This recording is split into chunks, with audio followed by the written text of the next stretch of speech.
All right, and we are live. What is up, everybody? Aaron the dog back for week number 2 with Lucky Locks here for Dana White's Contender Series. Got off to an interesting start with week 1, you could say. There was a few upsets, so that's great. Santana did not come through for me in that main event spot at all. But oh well.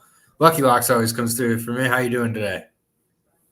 I'm not doing too badly, man. Yeah, I think you outdid me on the predictions. Luckily, bets wise, I only had one, Mr. Yeah, Ty Miller, so he didn't let me down. But yeah, we gotta pump those numbers up a little bit this week. So I'm excited to get into her.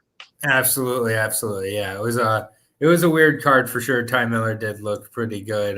We both felt pretty good in him, and yeah, he looked good. But yeah, this week's card, I don't know if there's as much betting wise on this one, but we'll go through them regardless. Starting with Tommy Quasi, Little T as he's known, Ramiro Jimenez making his return from a few years off. Yeah, this is an interesting fight at 145. Like Tommy Quasi has not faced a good level of competition at all. When he did take a slight step up against the Thai fighter, he got lit up quite a bit in that fight. It was a really good fight. I'll give him that. But he's definitely like tough. But yeah, Tommy fights in a promotion his dad owns. Yeah, that's kind of bearing the lead there. And then he's taken I don't like to look into fight weigh-ins that much, but he looked like a little kid, kind of just excited to be there.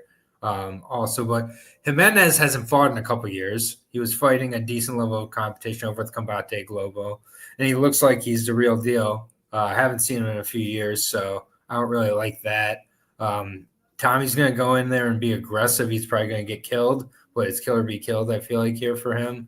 Jimenez hasn't been active for a while. He's on Goat Shed, which is, I don't know, is Goat Shed a legit camp? I don't think that Jillian Robertson going and training there makes it legit. Um, you know, but yeah, it's got to be Jimenez here, but it's there are some unknowns here, and Quasi at least has been active, so there's that, and but it should be the Mexican here, just physical advantages amongst other things. So I would say he gets the finish here. Lucky. Yeah, so Quosi has fought essentially his entire career in that Ultimate Battlegrounds, which is a very small promotion in the Carolinas, and he won the title there in his last fight. That fight took place in a high school. Just saying. Yes, it looked like. These small promotions are an important part of the MMA ecosystem. I'm not hating on it, but the jump from these places to the bigger regional shows is usually, not always, but usually pretty significant. And you touched on his level of competition, in my estimation, what was very, very low. Ramiro Martinez, on the other hand, undefeated prospect and regional champion, and he did fight on Combate, which is a major televised regional show, fighting against real guys over there. And you did mention he's on pretty big layoff at the moment, hasn't fought since the end of 2023, but it looks like he's training at the UFC Performance Institute.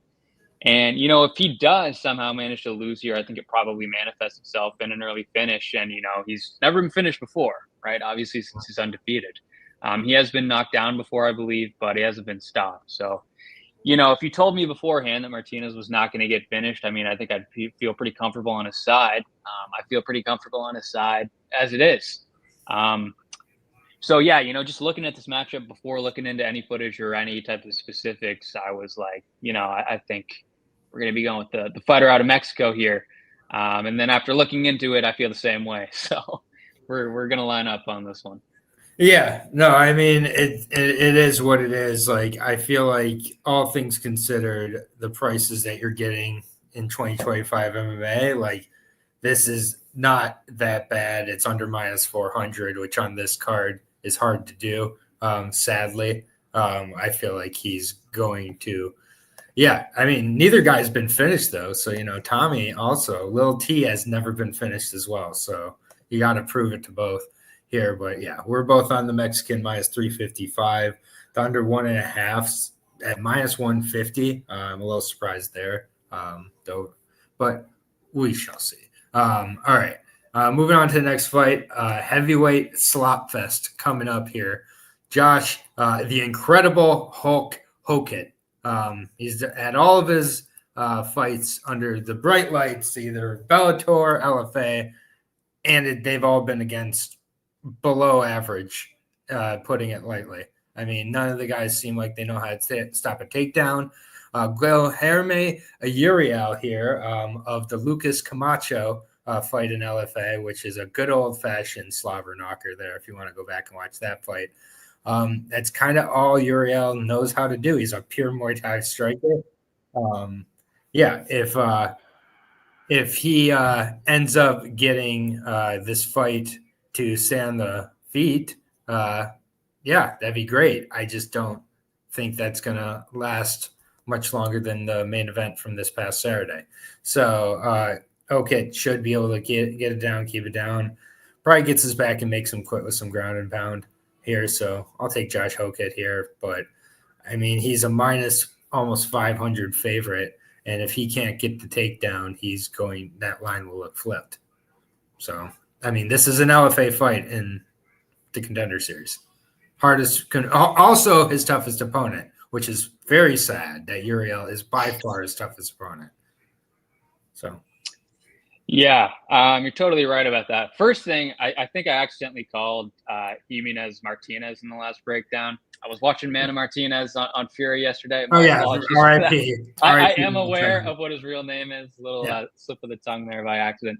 But anyway, back to this fight. Yeah, Josh Hokett, former All-American wrestler, NFL player, which means congrats. You can be a professional heavyweight MMA fighter. Doesn't mean you're going to be a good one, but it means you can be one if you want. He's 5-0. He fought on 2 of those, Bellator early prelim type fights and won 3 straight in LFA. Bellator used to really love getting those wrestling guys in there. And yeah, I know there's a little bit of hype around this guy. He's been like minus 1,000 in like all of his fights. I think this is the shortest price that he's ever been at by far, in his pro career. Yeah. So, and he's been cutting big promos on LFA as well. So the thing is, man, I don't know. It's like it seems like a lot of his fights are just him crashing in with some guy that's not a great fighter, not a great athlete, and then kind of immediately winning. I know he went to the 3rd round in his debut. And he does have 3 submissions with 3 different techniques. I think that's pretty promising. But, I'm wondering if his grappling game is actually good against some people that have a pulse. I guess what I'm trying to say is this guy a fighter or is he just an athlete? Because he's a good athlete. And then, of course, my next question is going to be, does he need to be anything more than just an athlete? Because you can get pretty far in heavyweight with just that. And, Uriel, for all of his faults, is a real combat sports athlete. He is a jiu-jitsu black belt. He has some credentials in Muay Thai. I think he has a pro boxing fight under his belt as well. And Uriel has 5 LFA fights. He won 4 of them. The loss was to the former Contender Series fighter, Lucas Camacho, and kind of a back-and-forth one-round fight. So, I do think that Uriel has fought better guys than Hokett has so far. But he also has given me reason to think his cardio is pretty suspect. And I don't think his bottom game is very good. And, Hokett on top, I think would be very bad news for Uriel. And I think we're probably going to see that at some point. So, with that in mind, I'm going to have to go with Josh Hokett, but I'm not like super sold on him being like a big time prospect. You know what I mean? I don't know if he's really got that, but listen, he's got every opportunity to show me. So I'll be waiting with bated breath. Yeah, we're one step away from Thomas Peterson, Josh Hokett on a UFC early prelim. We're getting close to that. Yeah, I think Hokett gets the finish here. I do think that the cardio of Uriel will probably show up here. It's just funny. Lucas Camacho fails on the Contender Series. They're like, get the guy who he beat, I guess, because he beat a couple guys. But yeah, we shall see. Minus 440 currently for Hokett. Next fight, Louis Lee Scott, who was struggling to make weight, taking on Kaushik Saikumar, the pride of Chennai. With Louis Lee Scott, I'm familiar with him from Aries. He had that win over DeMarte Pena. That definitely was his biggest win of his career, and very impressive to go 5 rounds there, get the win. He's a very exciting young, mostly striker, but I just feel like here against Saikumar, wouldn't be smart just to go out there and strike. That's, I think, Saikumar's best route to winning this fight. I think Saikumar is kind of awkward and lengthy on the feet, and not bad. His last fight was really good with Adam Insa as well. So I think this is a decent fight. I think these, I could see Saikumar coming back after a few more fights. I think it might be a little too soon at 5-0, and I think he's a little one-dimensional here. So I don't like how Louis Scott came in, missing weight and everything like that. That's not great. First time in the States as well for him. So kind of interested to see how he'll adjust there. So really didn't look like he wanted to be there, but not enough for me to take Saikumar. So I'll take Louis Lee Scott by better MMA fighter, but I don't like the weight miss at all, of course, here. Yeah, I'm going to echo a lot of what you said. Scott, 9-0, champion in Aries. DeMarte Pena, as you mentioned, that's a great win.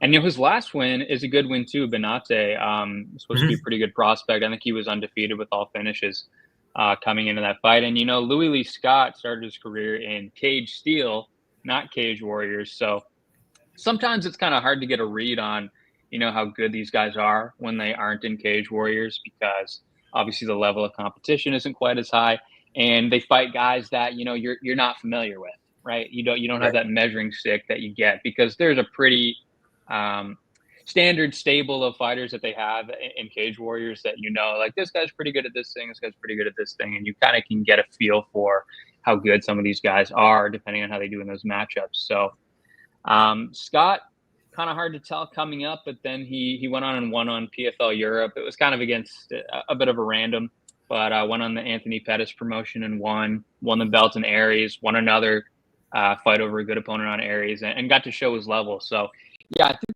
this guy's pretty good. He's a Manchester top team guy as well, and Saikumar on the other side is fighting out of Virginia, I believe, by way of India, and I think he's coached by Ryan Hall. Yep. And he won his last 2 fights on CFFC, and I'm a CFFC truther. I really like that promotion. He did pull out a win late against Isa in his last fight, and I didn't think he was looking too great. And that one before that did not look like he was going to get his hand raised if that went to decision. But more power to him. He went out and finished that fight.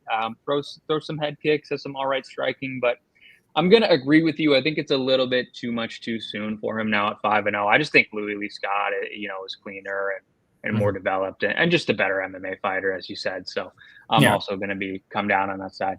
Yeah, minus 425. Between him and Hokit in the last spot, I would trust Louis Lee Scott more here, even with the weight miss, just because, heavyweights who've never had adversity facing adversity could crumble at the first sight of it. So Louis Lee Scott, he's been in some decent fights. So good fight. Saikumar, I feel like could be back here eventually. Just too soon. Next fight, this is the worst fight of the night. I'll be honest with you. This is the one where I feel like a lot of people are going to get caught on the value trap of Cam Roston. I'm here to say don't do it. I wouldn't bet this fight at all, though. Brandon Holmes was not that impressive, especially from a defensive capability in his last fight. Zach Borrego, making you chicken dance, dropping you multiple times in a fight. It's not great. Not great. He didn't even have colored hair for that fight. So, it's not even like optimum apex Zach Borrego.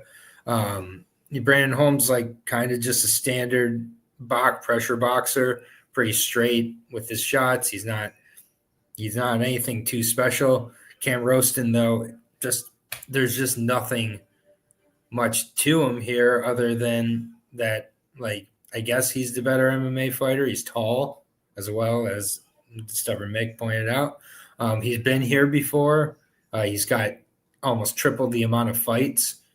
So, like, these are reasons I guess you could take him. I just feel like offensively, he leaves a lot to be desired. Defensively, I feel like he is there to be hit. I don't really know, man.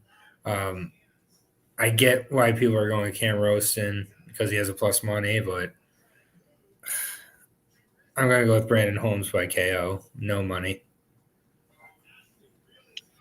Yeah, so Holmes is coming in on short notice for this one, was already training to fight on Fury, I think 2 days before tomorrow. Mm-hmm. Whenever it was, or yesterday, I guess, right? I was watching the card. I was talking about that earlier. Not a Martinez card. Yeah, exactly. So he should be in fighting shape. 5-0, won his last fight on Fury, won on CFFC before that. And, Rouston is a very experienced fighter out of Australia, training at City Kickboxing in New Zealand. He fought on Contender Series before, lost to Torres Finney. Holmes' fight against Borrego on Fury was a lot of fun. Wasn't a great look in certain respects, with him getting dropped a couple of times. But he got a couple knockdowns of his own and a knockout. So, Rouston is more experienced. I think has a little bit of a more diverse arsenal of attacks on the feet. The thing for me with Rouston is I just don't think he's that good. If he were to get into the UFC, I really couldn't see him having very much, if any, success. He's fought like 3 guys that have any type of major promotion upside, and he lost to all of them. So kind of a mid defensive grappler. He's not great, but he's okay. I think his finishing upside is limited when the competition gets tougher. And, he's got some submissions, but I'm just really not sure I see him having much wrestling success against Holmes. Like, I think for him to get some grappling going, it would have to be some kind of like standing back take or like land a knockdown and get on top. I think Holmes, a little more finishing upside on the feet. You touched on it, really doesn't excel on defense, and given the short notice nature of the fight, I was deliberating about Cam Ralston because I'm like, people are going to be upset if you pick all the favorites, but I don't know. I just can't do it. I don't think he's very good. So I'm also going to pick Holmes, but I also I'm not going to be betting on it. Yeah, like both these guys are like minus 500 against Dusko Todorovic. Like that's what we're like talking about here. Like either one of these guys gets signed, they get obliterated by Dusko. Like Dustin Stolfus has another win in the UFC. Like that's what we're adding by adding one of these two. Minus 165 on Brandon Holmes, who comes in on short notice after getting dropped multiple times by Zach Borrego, who in that same fight, his mouth guard fell out so many times he lost not 1 but 2 points. So 6-6 Zach Borrego, by the way. Goddamn. One of these guys is going to get a contract too, because I have a feeling there's going to be a finish. That's just the level we're looking at here. It is what it is. Main event time. On to better and more high quality news here. We got 13-2 fighter against a 15-3 fighter, and Manuel Exposito taking on Jose Delano. Jose Delano, one of my favorite LFA fighters, who's finally making it to the UFC. He's had some really high profile fights, shown up very well. The Jonas Villarino fight, kind of where he bursts onto the scene with that short notice fight there. Every fight he looks like a different person. That's fine, whatever. Delano, his big question for me is definitely going to be his chin.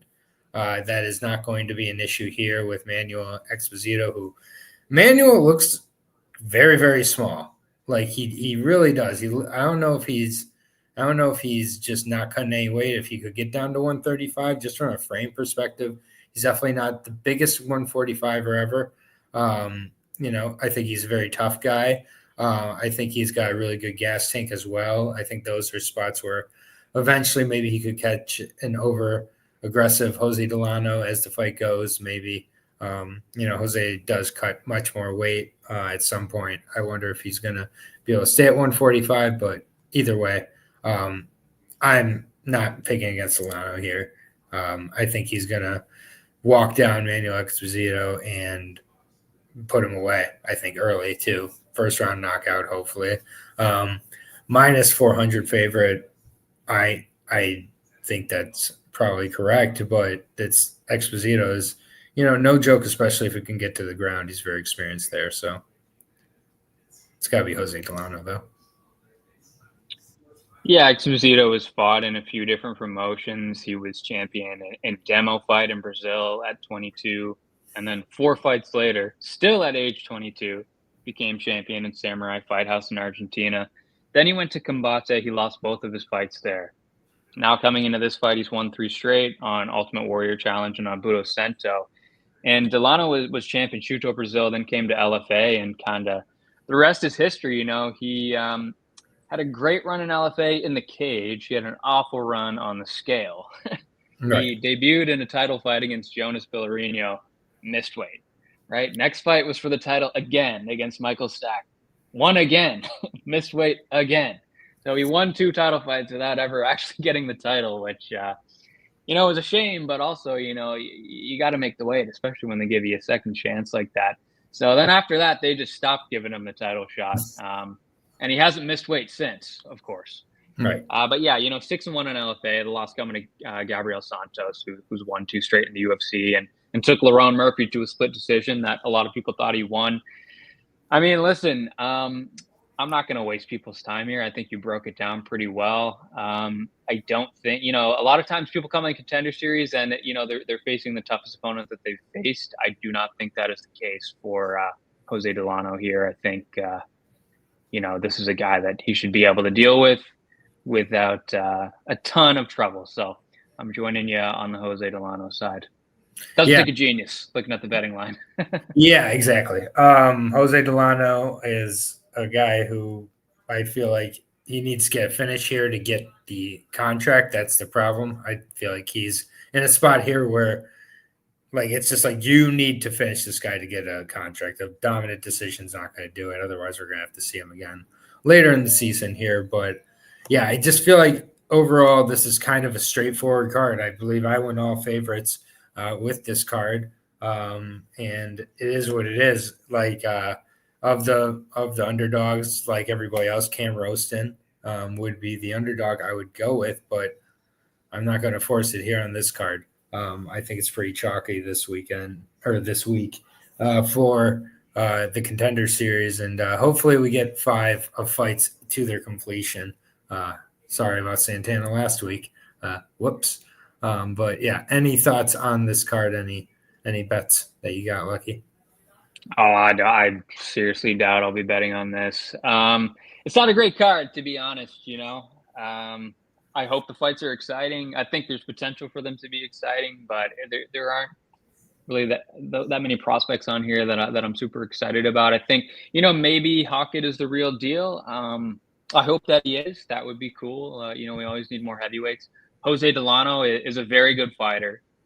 He's good, but he's not a guy I'm looking at that's going to be champion of the world or anything like that. But I think he could make for some fun fights in the UFC. But yeah, there's just not a lot of guys I'm super excited about on this card. Louis Lee Scott as well, I think is pretty good. But yeah, there's not. I was really excited for the last card for the Radley De Silva and George Mangos fight, which turned out not to be that exciting. But those were 2 guys I was excited about seeing, and there's just not that extra for star power on this card this week. So maybe somebody will come up with some live. Yep. You never know. Maybe Tommy Quasi is going to come through for everybody and shock the world. But that's going to do it for Lucky and I. Until next week, regular time, Mondays at 7:30 is going to be our time. Thank you, everybody. Peace out. I'll see you on Friday with the Just My 2 Cents show if he's doing it. Otherwise, later. All right.